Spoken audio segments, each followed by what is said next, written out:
lesson as we move forward. So again, memorizing during the lesson, playing during the lesson, kind of irrelevant. It's very bright in here. Fix that. Thank you. Yeah, good. All right. So there we go. Us holding the guitar. First thing we talked about. How it looks like you just plop it here and boom. And I do have a video called How You Hold the Guitar that I'll send you as well, but it's set up for acoustic, so I'm going to go ahead and talk about this stuff too.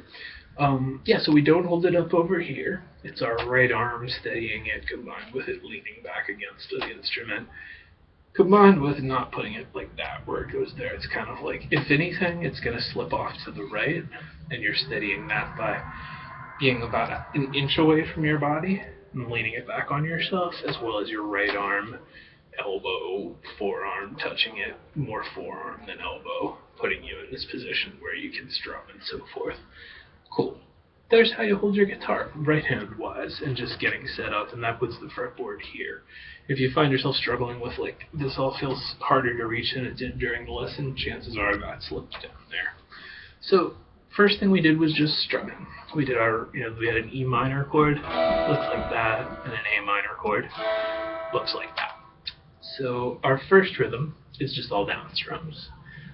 The thing I want to just emphasize is the range of motion that we're using, which is more than it's going to seem like. And for you were tempted often to do it this way and not this way. If you kind of just think my middle finger is the first one, the rest of your hand will comply. But either way, it should make sense that it would work either way. And it would. Hey, here's us. So I'm just going on the down strum, and it's just seeing my right hand's range of motion.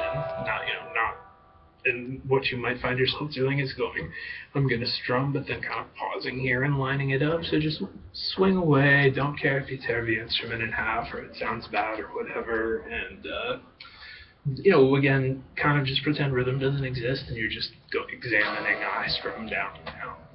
Pause your video and work on that, please. Having done that, we're going to go down, up. Up is going to feel a little less intuitive, but it is just a converse of up.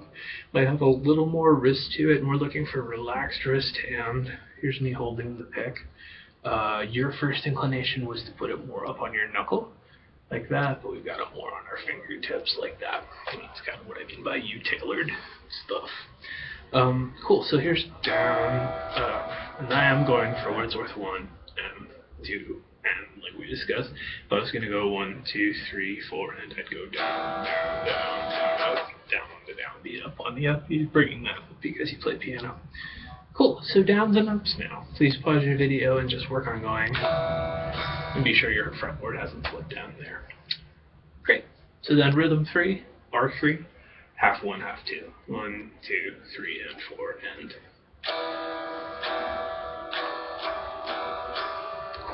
And if you find yourself if you want to do more stuff after you finish, just go on YouTube, look up some song you like, strum down on the downbeat, up on the upbeat. So there's us doing that, and what's always our goal is just going straight in at the strings, grabbing the instrument like a C shape, so you end up more out in front of it than what's intuitive, which is to have our thumb up higher, put our palm against the instrument, and kind of hold it up over there. So yeah, but you'll remember from the lesson the feeling of kind of hooking your thumb over the top, and I do strongly recommend that you practice in the next 24 hours, even just play through everything once you'll retain more from today. Cool, so we've got our left hand changed to A minor, but in theory, pause your video and you're really good at the strumming stuff, or comfortable with it, just sitting on one chord. Or at least it doesn't feel completely mechanical anymore. Now you're going to have a really boring 10 minutes of going E minor, A minor, and go ahead and do single strums, but it can be, 20 seconds between each one. And really try to stay consciously focused on what you're doing. What we noticed during the lesson was your hand wanted to go this, then this, or it was having difficulty with your index finger ending up on one string too high.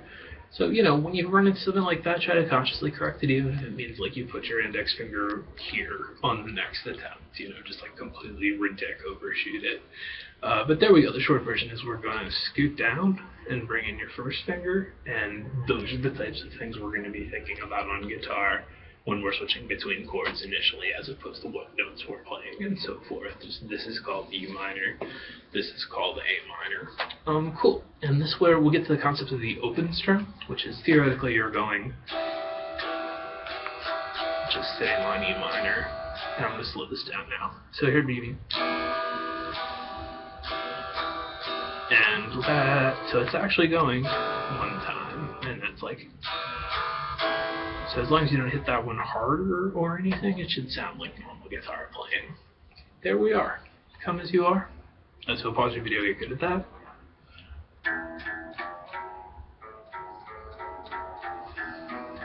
I'm going to kind of let you bang through that, aside from, you know, that we want to keep our first finger there, and then be in a position where you can just chill for that one.